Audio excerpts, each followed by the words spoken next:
आवडती लेखिका जाणं म्हणजे माहिती नसलेल्या गोष्टी सांगणारी आणि माहिती झाल्यावरही त्या गोष्टी तिच्याचकडून ऐकायला आवडावं अशी लाडकी आजी जाण्यासारखं आहे असं वाटलं काल.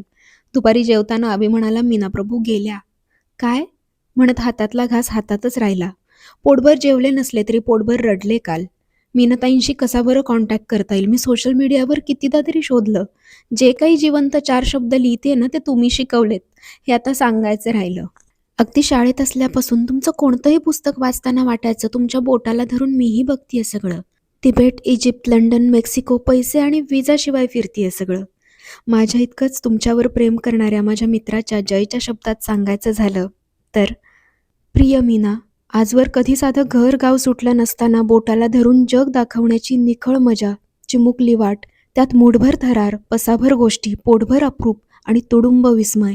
आयुष्यात आयुष्यभरासाठी पेरून गेलात. पलीकडची वाट कशी आहे सांगाल?